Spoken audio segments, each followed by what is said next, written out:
Already messing up, forgot to unmute my microphone. It's 4, so we're going to get started here. Just welcome to everyone who's attending. My name is Jen Cumberworth, and I handle the education and community engagement work here at the Hult Center. And today we're going to talk with Rich Hobby, who is our Director of Marketing. I'm going to ask Rich some questions about the work that he does here, and then we'll open it up to questions from all of you. So at any point, feel free to write the question in the Q&A section, and we'll get to those either as we go or towards the end of the questions. So let's get started. So Rich, you are the Director of Marketing. What does that mean? What is your daily work? What are your daily tasks? Yeah, as the Director of Marketing, generally means you have to wear a lot of hats. Pretty much any marketing role in any field right now, you have to kind of wear a lot of hats because you are in charge of a lot of the communications coming out around the business, as well as any advertising, and it's the overall image.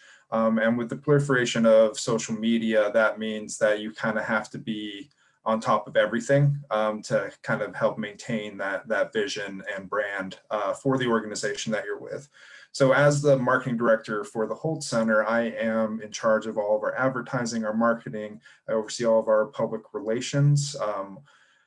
We also, gosh, I'm trying to think, but yeah, it's everything. It's everything under the sun that has to do with marketing for there.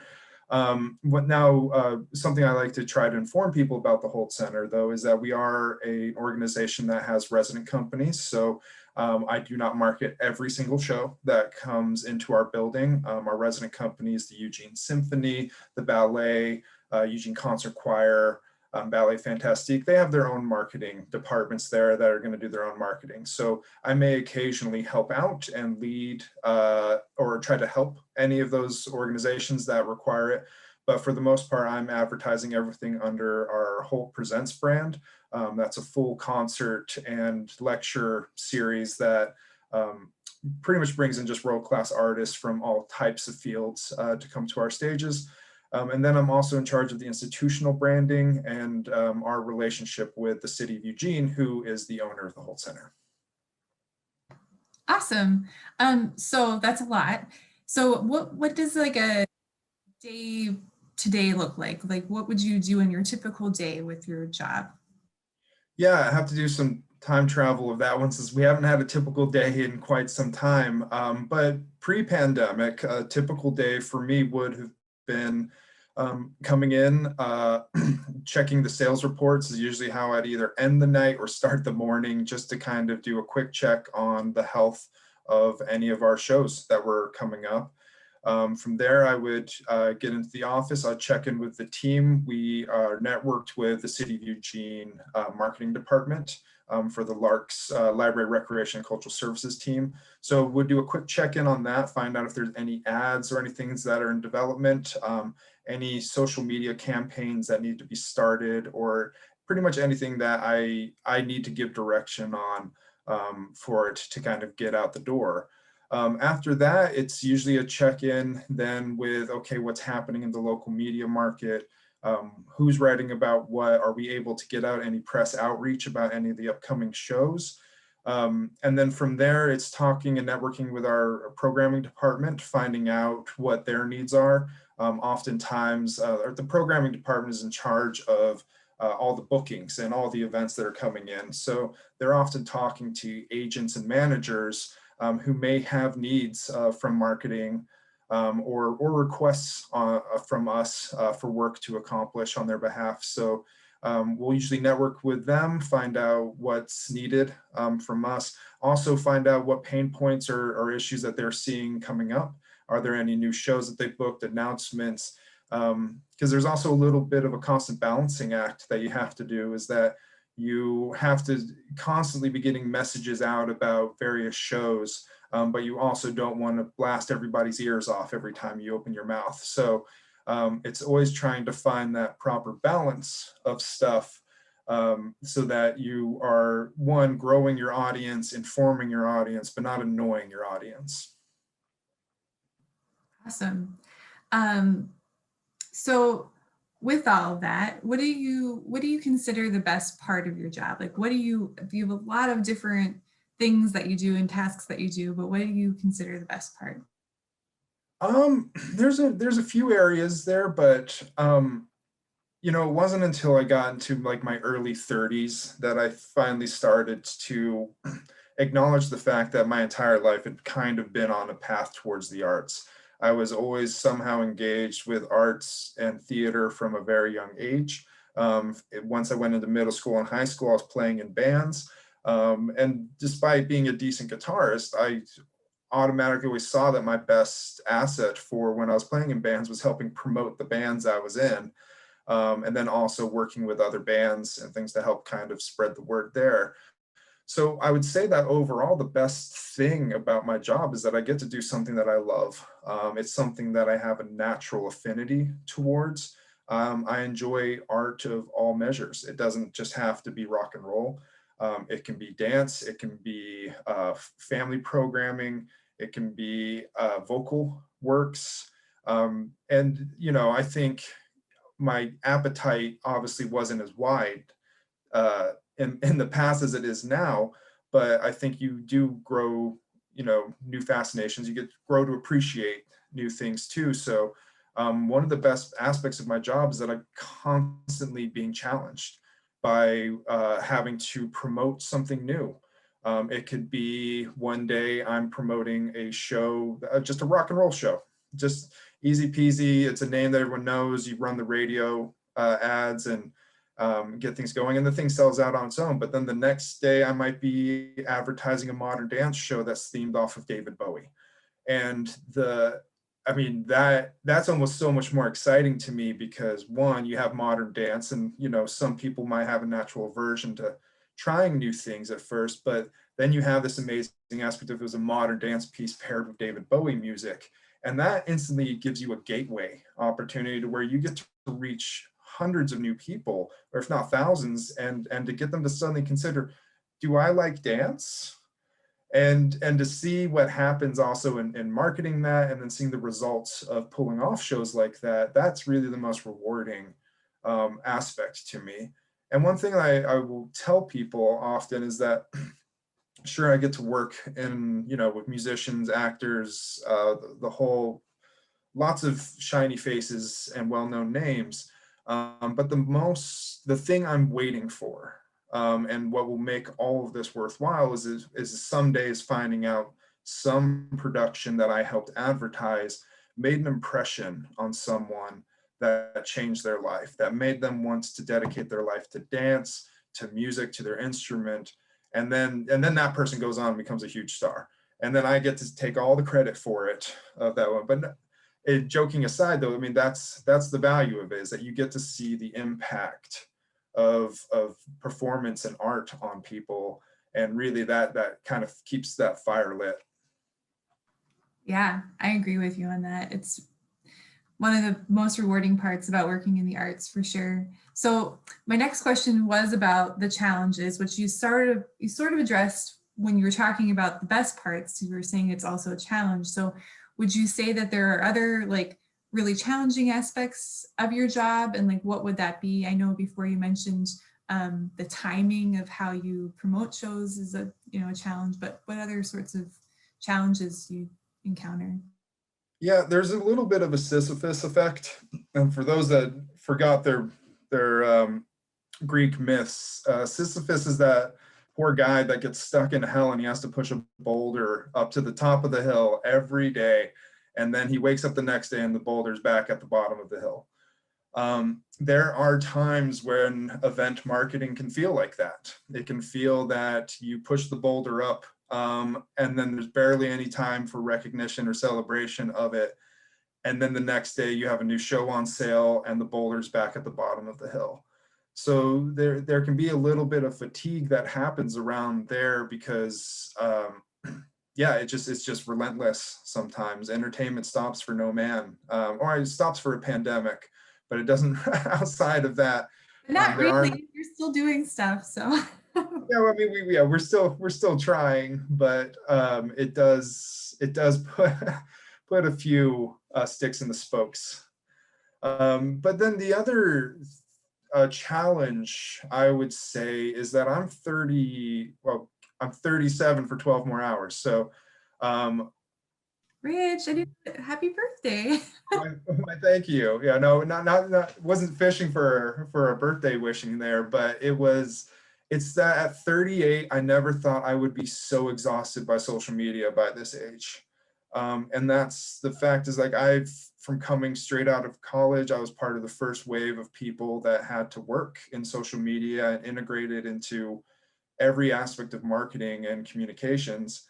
And it's now, I'm 15 16 years into just doing that nonstop, and I am so tired of new social media platforms, of trying to manage every single element so that you can reach a new audience, and that can be daunting. And I've heard other people who work in technology complain about the same issue. It's just that there's never the advancements never stop. There's always going to be some sort of new leap, technological advancement that's going to change everything.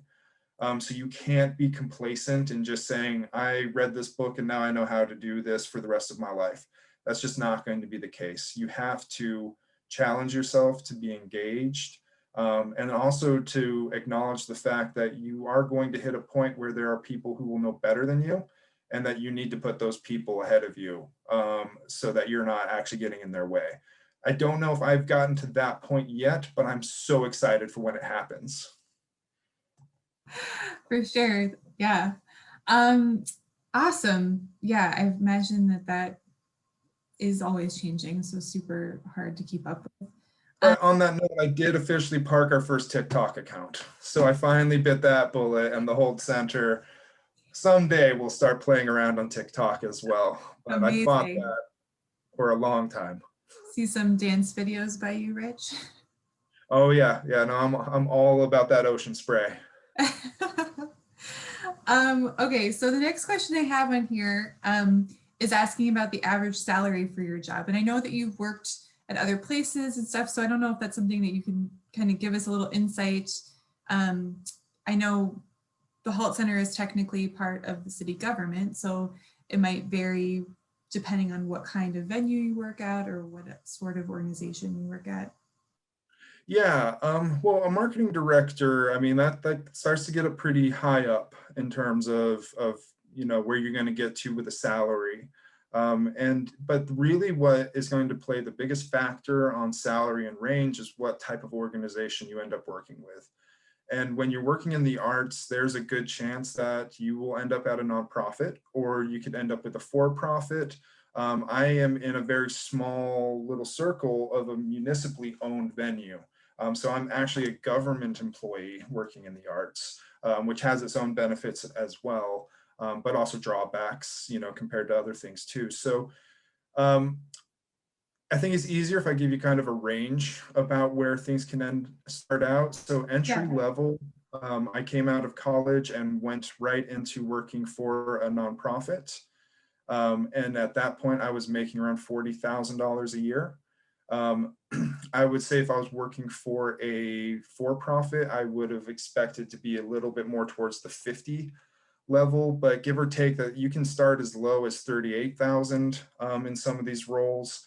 And really the purpose of that is there's a lot of people who want to work in the arts that, give or take, for whatever reasons, just don't pan out. So, there's a little bit of a proving grounds that you have to put in the work, prove that you are a capable worker, and that you have a good head on your shoulders, and that you're ethically sound, and then advancements will usually open up after that. Now, outside of the entry level, once you get to kind of manager level, you can range from anywhere from $50,000 to $65,000, around that range. And then once you get into director, you then start to get above that. So you can actually make a very good living working in the arts. I think of those three fields, though, of municipally owned, nonprofit, and for-profit, nonprofit tends to be a little more secure, give or take, but not totally secure. Nonprofits can have budget issues. But you will also find that working at a nonprofit provides the most opportunity to learn from your wider team. Whereas a for-profit role, you're probably going to be niched and really like set into, we expect this of your role. We don't expect you to be growing and learning at the same level that you would in a nonprofit. So there's always that give or take as well. I came out of school actually and went and worked at a PR firm for 3 years, and it sucked my will to live in a horrible way. And after that, I decided I just needed to go back into working to something that just made me feel better about myself at the end of the day. And just so happened to luck into a job in the arts, and it just, everything fell into place after that. But I didn't go into this field for the money. It's not the best thing to aim for first getting to this area. I would also stress that before you dedicate your life to a master's in the arts, try and get an internship and any kind of experience on the ground, because there's going to be nothing worse than you accumulating massive debt to get a master's degree and then find out that you didn't actually want to be in this field. So I've seen that firsthand with a few people. So that's just another little warning I like to put out there. That's really helpful. And I appreciate you kind of going through the trajectory of what somebody in your career path would make, because that's really helpful to kind of know in the different sectors and yeah, from out of college. So that kind of goes along to my next question, which is how does one get started in a career like this? I know you mentioned hold off on masters or something like that. Like, does one need a master's degree to become a director, or like how do you recommend somebody get started?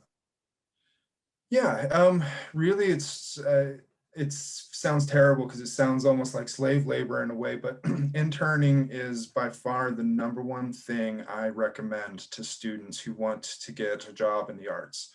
For one, it's going to give you an experience that will inform you. Is this something that I want to do? Is there anything behind the scenes that I see that might change my mind about this being a field for me to pursue? So I think, taking the time to look at it that way is always important. You don't have to have a master's degree to go into this field. Master's degree will help at a certain level, but I would really be wary of any kind of master's degree that tells you that you are going to be a specialist in social media, because that is almost one of the most frustrating things to me right now, is that I see people going and spending 2 years in a field learning how to do social media, and every single thing that they learned is changed within 2 years of them being out of school. And I've also never hired someone or heard of someone hiring that they got the job because of a specialty in social media. It's a field that is evolving too fast for it to really be a master's area. So when people are going for masters, I tend to go more of like a master's of business, something like that, which is going to give you a level of knowledge that can be applied in much larger generalizations. But getting back onto the internship thing is that the arts, there's money in the arts, but there's not a lot of money. I mean, it's not like tech in this way that you think that you're going to get paid primo from like the first day in. But by doing internships, you basically have to build a network. You have to prove to people that this is the work I want to do. I'm passionate about it. I'm willing to invest my time.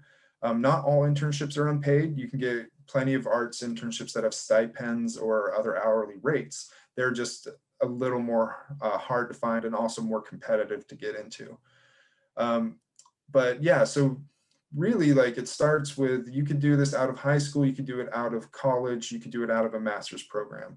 But what it starts with is being active in the community of the arts that you want to have a role in. I made a reference earlier about that I was almost better at promoting the bands I was in than playing in them. But that's a real thing. Like, if you want to work in independent music and music promotions, you should be going out to shows. You should be talking to bands and connecting bands and saying, hey, when we put these 3 bands on a bill, we have a combined audience of this size. This makes us more powerful. This makes us more lucrative to venues to say, hey, you should bring in our 3 bands to come play this night because we're going to bring in 800 people combined. Um, you have to be able to network and see those opportunities there, but also like be prepared to do that hustle. And then interning, I mentioned, is also it's an ethics thing. I've had interns who've come in and they just don't understand or have a great grasp about business ethics, especially around the arts. There's a lot of confidentiality needed. So the purpose of a lot of these internships and the difficulty into getting into entry level roles is because of that. They need to make sure when you come in that when they say, hey, this artist is going to go on sale in 3 days, that you don't turn around and instantly text all of your homies and say like, oh my God, guys, guess who's coming in 3 days? Like you have to be able to keep that to yourself. Sometimes you're going to get artist emails. You're going to get their phone numbers. You're going to have to do things and set up like video shoots and things like that, where lots of personal and private information is being shared. And while it can, feel cool to have that access, you have to protect it and be a professional around it. So I think that a lot of internships kind of also help flesh that out. I got my start in Seattle.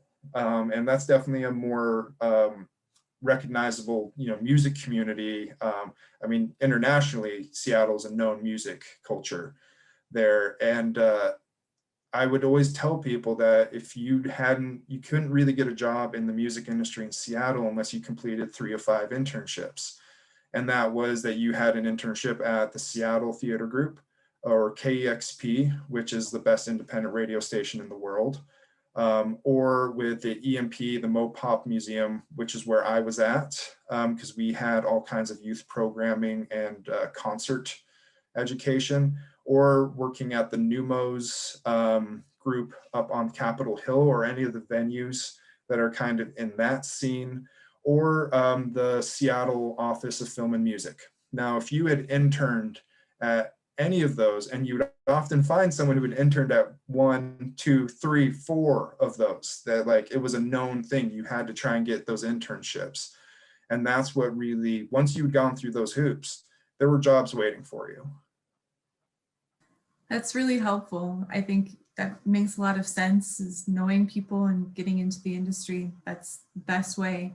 So the next question is talking about your personal pathway, which you've sort of mentioned some things with band promotion, working at MPOP, Mopop. It's terrible. I just call it the EMP, but they changed the name 800 times. The problem Yes. is that billionaires can never decide what they want. And so, unfortunately, Paul Allen kept changing the name of the museum every 5 years until his passing last year. That's the joy of that. Love it. Yeah, because I'm like, I know of it as EMP Museum, but it's been a little bit since I've been there. But yeah, so if you could give us your personal pathway, kind of just an overview of how you got to where you're at. Yeah, so I'm the son of an immigrant. No, that's just, how far back do we want to go? From the beginning, yeah. Right. But no, I moved around the US a good amount as a child. My family just moved around for work. Had a father who was in aeronautical aviation, so that just provided opportunities for us to move around and that. So luckily, I was never really that like stuck or focused on staying in any specific region, but spent time on the East Coast as well as the West Coast, and then eventually went to college at Central Washington University. And I have to say, like, when I went to college, I had no idea what I wanted to do. I was really mainly just pissed that I wasn't in a band on the East Coast, and that I was mainly just going to college to make sure that my grandparents thought well of me. But I think I really came out of my shell in college, in that I finally was the master of my own domain. My family was separated all around the world, so I was really kind of like on my own there. But at college, I was able to choose the classes I liked, and pursue the coursework I did, and I somehow ended up in public relations. We were just joking around earlier that we were all kind of almost started with a political science interest, but I went into communications because I had some requirement courses that I had to take, and then I found myself just thriving in anything that dealt with how are we handling messaging, communications, advertising, just thinking about all the possibilities, but also the fun and the energy that can come from marketing. And I think that was always really attractive to me. So I pursued a major in public relations with a double minor in advertising and business administration. And came out of school and then went and worked for a public affairs firm in Santa Barbara, California. And that was the worst job, but also in a great way. It taught me so much about what I don't want to do with my life. And the thing was that I went to this firm thinking I was going to work on a microbrewery account. And I got there and they said, nope, you're going to work on real estate and healthcare. And those two Big fields difference. were just terrible. And yeah, like I said earlier, it lasted 3 years. I put my head down and tried to do good work, and bounced around between Santa Barbara and LA between their satellite offices to pull that off, and even ran a political campaign for 5 weeks in San Francisco. And, all of those were valuable experiences, but man, I kept finding myself working on campaigns where I wished I was on the other side of the line, that I was more aligned with the opponents than the people that were paying us to push a specific agenda. So after that, I took off to Seattle, and there landed up at the EMP Museum, luckily, and then was able to marry my two biggest passions in life, which was music and science fiction. I mentioned my dad was an aeronautical engineer, so that meant that was nonstop spaceships growing up. So was able to connect to those passions, but then had this thing called the 2008 recession hit. It could be, yeah, every 10 years, just expect for things to go completely tits up. But managed to hold on to my position at the EMP, but through there, I really got involved with our Battle of the Bands. It was a program called Sound Off, and it was a battle of the bands for all musicians who were 21 and under. And I found that to be so cool of a job to have, was to be able to work with all these musicians who were amazing, incredible musicians who were on the up and up, trying to make things happen, but they just needed some professional advice. We were able to hold off these competitions, and then I was able to network with various music festivals around the region, to where then we had slots at music festivals started to become the prizes for all these. So that put my foot into getting to work with all kinds of musicians, artists, and labels, festivals and things all throughout the Northwest. And that it just kept opening up from there. So I think that there's one thing that I kind of pick out, is that I always loved the arts. I always cared about the arts and wanted to play a role in it. I just don't think I'd ever believed that I belonged. There's a thing that happens a lot in various industries, but it's called imposter syndrome. It's where you're like, why, how did I get so lucky? How did I have this, have all these opportunities keep opening up for me? And, it takes some hindsight and some, thinking, but eventually you realize is that, you are part of opening those doors. It's the work that you put in that creates all these opportunities. It's also seeing where there are gaps. And one of the biggest things that's worked in my career is that I can hold a camera. And I took 1 year of basically darkroom photography in high school and learned the elements of good photography. And that's not to say I'm a good photographer, but I am a competent photographer. And that meant that for the last 15 years, I've been documenting music and videos in all the roles that I've been in. And it's that work that gets seen the most. It's the work that sometimes is the hardest to pull off. And I'm self-taught. Outside of that year in darkroom in 2000 in DC, which just makes me feel old saying all those words together. You know, we weren't using any of the digital technologies we are now. I've had to teach myself Photoshop and Premiere. I've directed music videos now for various bands. And it's something that I actually really enjoy a lot. So it's weird like that, is that who knew that a camera was going to help secure my pathway into this? But now every single job I'm in, I find myself having to hold a camera. And I'll give you a quick example of just some of this. Is that one term that you'll hear a lot in marketing is content, and it's videos, it's photos, it's storytelling. We have to tell stories. So I just want to share some of the various storytelling that I've had to do in my career. This was for a website called Do206, and it was a site that told everybody basically what to go and see and do around Seattle every night. And so I got a new puppy. And so what did I do is I took that puppy out and I made everyone in the Seattle music industry hold my new puppy Cosmo. And so we took him up. This is him with Guy Keltner from a band called Acid Tongue. This is him outside the independent club Numos. There, this is Porch Light Coffee and Records, like the coolest coffee shop and record store in Seattle. Over here to Chop Suey. Even to, we put the dog on the monorail and set up a little date for him. But that was just like weird. This is the weirdest thing I've ever seen, Rich. Yeah. So, but I mean, this went viral. It got shared all over the place. But this was just like, how can we create fun content for the site, encourage people to know more about music venues and other things around town? I think my favorite photos coming up here, yeah, is that at the end of the day, here we are at the Crocodile.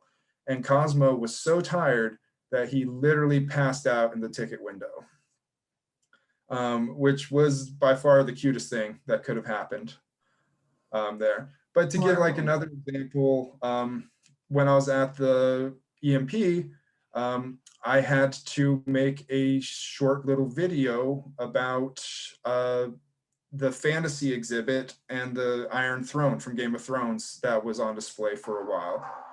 So, you know, sometimes you just end up with a camera and just taking funny photos of people who just want to be the head of the Iron Throne or the King of Westeros for a day.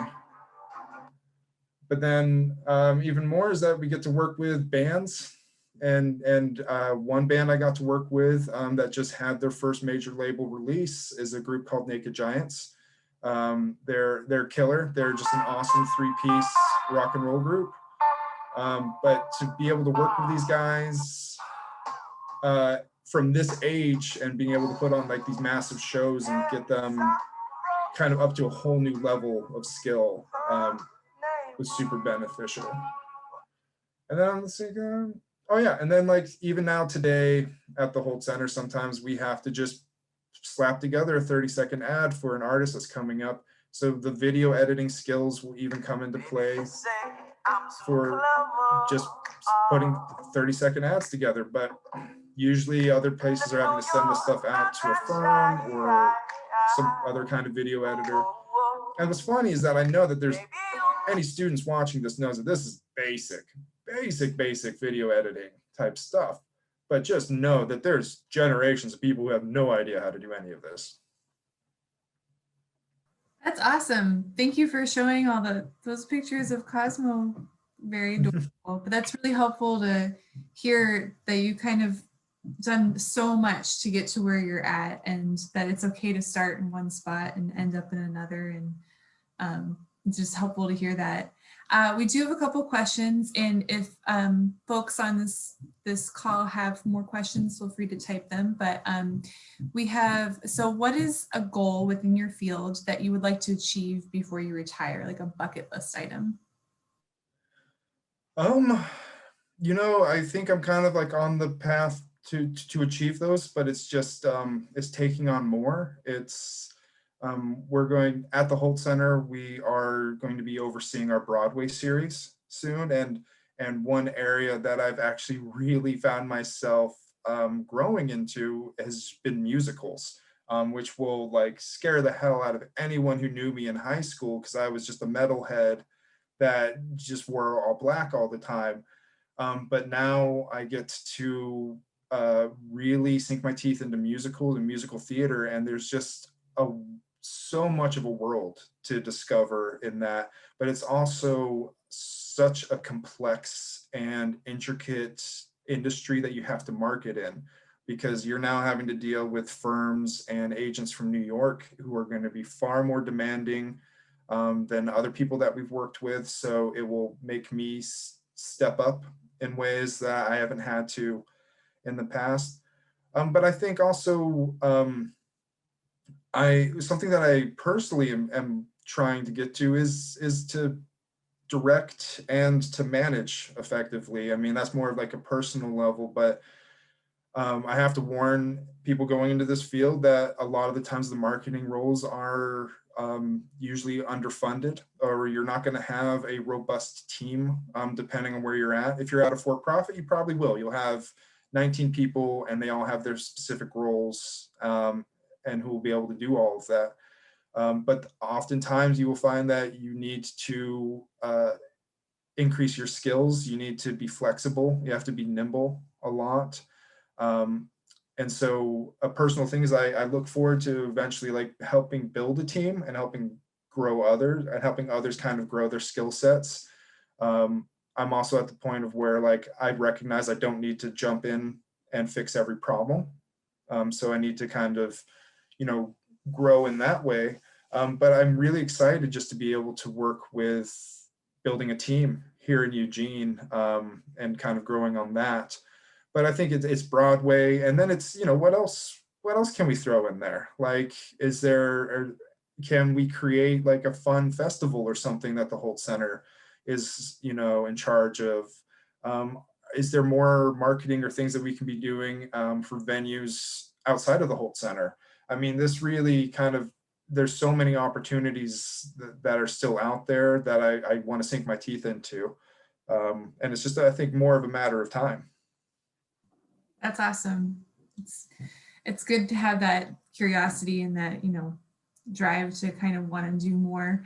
And so the other question is like, what personal trait of yours do you think helped contribute to your successes? I don't know if it's just one. I mean, it's almost like the photography thing, is that while just knowing photography wasn't the sole reason why that has created opportunities for me, it was my openness to take on a challenge. I mentioned that like I started at the EMP Museum, or now Mopop. Um, uh, when I started there, the recession hit, and I often tell people that I held on like a spider monkey in that place. And oftentimes, if you work in a nonprofit and things are safe and secure, like they were for a few years prior, people get complacent and they got, they just didn't want to go above and beyond because they felt safe and they felt that was just stress and extra work. But when that recession hit, I found that the main reason I survived is because people kept asking, hey, we're short staffed because we've already lost this many staff members to the recession. Can anyone help? And so many people just scoffed and would just be like, no, I don't want to do that. And it would be simple things like, hey, can you help run check-in for our member department for an event? And I'd be like, yeah, I can do that. And they're like, okay, hey, we actually can't, our normal photographer isn't available. Is there any way, but we really need to capture a photo of this artist in the gallery. Can anyone be available to take a photo? And then I said, yes, I can take a photo. And then they said, hey, you took a good photo. And that opens there. So you have to, when opportunities arise, you got to take them. You got to push yourself into to fill those gaps, because and not be like above work. It sounds yeah, you have to see it not as work, but as an opportunity. And it's really about making relationships with people, because then people will count on you. They know you're dependable, that they're going to come back to you with more work, because no one wants to work with someone they can't trust. It's just all about just building that up. And then I would say that the part two to that, though, is community. I often tell people that, I'm much more of a bridge builder than a bridge burner. It the industry can be huge, but it can also be very small. So you have to be a professional, and you have to basically, yeah, just be honest and upfront with people. But then also by doing that, you're going to grow a network of resources. And I can say I wouldn't have gotten my position at the Hult Center if I didn't have resources that spoke well for me and that helped open the doors. And in fact, it was connections through two different people that I'd worked with over the course of 15 years that made my opportunity here in Eugene possible. And so I think that's just evidence of when you put in the good work and you create good relationships, they will benefit you. And so you just have to be mindful of that. And then it's also just I guess the third part of that relationship, or second part of the relationship thing, is that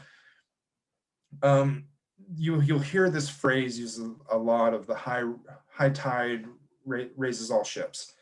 And it has always been the most real thing that I've come across here, is that from success of artists to success of organizations, it's when you work with your community and you think, how can I benefit us all, that you will actually have ideas that can really make change. If you're only ever thinking about yourself, your results are only ever going to be that big. But once you start thinking about everyone, it gets bigger and bigger. And a way that I can, point or an example to, is that earlier at the start of the pandemic, we were sitting here going, what are we going to do? All of our shows have been canceled. What is our purpose right now? And, it took me about 5 seconds to go, it's time to bust out the talent show. Like, we have to be doing something that can engage with our community in a great way, but that also highlights the incredible talent that often goes unnoticed in our neighbors' yards. And so we put on this stay home talent show and ran it for a few months. And I have to say that resulted in some of the best new relationships that I've made in our community. And the sad part is that I haven't been able to see most of these people in person. But that in a way, by doing a virtual talent show, we were still able to provide value to our community. We were able to engage with artists. We were able to give artists spotlights so that more people would know about them. And then you suddenly find yourself like, oh, we can still do the work we need to be doing. But we had to be nimble, we had to innovate, and we had to kind of, figure things out. I love that. So it's a high tide raises all ships. Is that the? Yeah. And I mean, there are other ways that you can even look at it too, is that without the Hult Center being in Eugene, would Eugene have the resident companies and the artistic groups that are here today? The Hult Center in itself increases the ability of our local artists to perform. And it also creates standards for them to achieve and to maintain. So there's a lot of different ways that you can look at that metaphor, but you should always, if I have one tip, it's that always try to think about how, if this is a good idea, how can the idea be bigger and how can it impact more people? And when you think about that, then you will start to have the larger results that you want to see. That's great. Like a true marketing director thinking about bringing in all the people. So I'll give it another second if anybody else has any other questions. I think those were the two that I had. But Rich, this was super helpful and informative, and I appreciate you taking the time to talk with all of us. And we're gonna, we've been recording this session, so we will put it on our YouTube page. That's what we discussed, I think.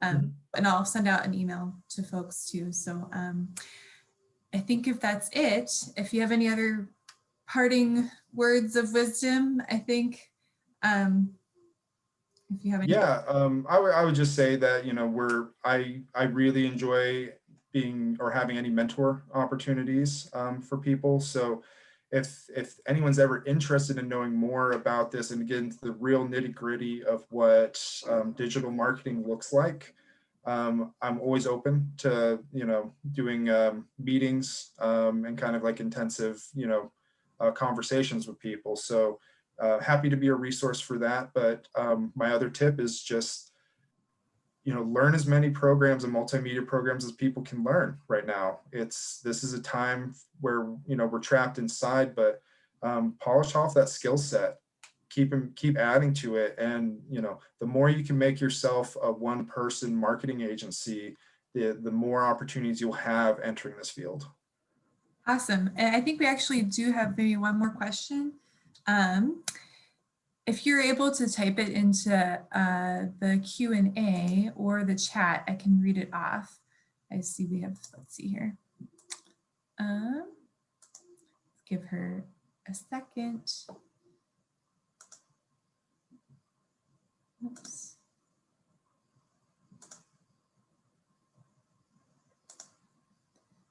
Let's see here. Give us another second here. Oh, and we just got to thank you for the mentorship offer. That's really helpful and really awesome. So the other question that we have is, would any of these methods work with starting a business? Yes, there's definitely a lot of crossover with starting. I mean, with all kinds of digital marketing and starting a business. I mean, you have to think about what is your brand, what are the stories that you want to tell, who's your audience, how do you want to reach that audience, what value can you provide to that audience via content, and then also how do you establish yourself as an authority about your business? Because I mean, there's so many businesses under the sun, right? But how can you effectively tell your customers, this is why you come to me for this, right? You have to be able to speak with authority from that, and then tell stories and establish your authority. Like you want to know, I mean, I personally make hot sauce. And so that's like a hobby that I have on the weekends. And so now people like come to me and ask me about like hot sauce tips. And then I've made like an Instagram account of now where I'm sharing tips about the work and that I'm putting into learning how to make better sauces. But the reason I'm doing that, I don't know if I'm ever going to sell any of this, but I want to establish myself as an authority on hot sauce. And so that's more than just saying that I know hot sauce. It's me showing me growing, picking, drying, mixing, all the various elements that go into it. But where marketing comes into play is that you want to really make a calendar and make a runway for what you want your business to do and how you can use marketing to achieve those. So it all definitely correlates to that. And especially in this market now, like storytelling, marketing almost shouldn't be called marketing anymore. It should almost be called storytelling, because you have to be able to tell your story. You have to make people want to know more about you. So there's elements of creative writing and things to that. There's just a whole world of things that you could be doing around that. Okay, great. Well, thank you again. And thank you for everyone that's joined us. We will be putting up this recording onto our YouTube page. Appreciate it, Rich. And I think that should be it. So Awesome. everybody have a great afternoon. Thank you, Rich. Appreciate it. Thank you.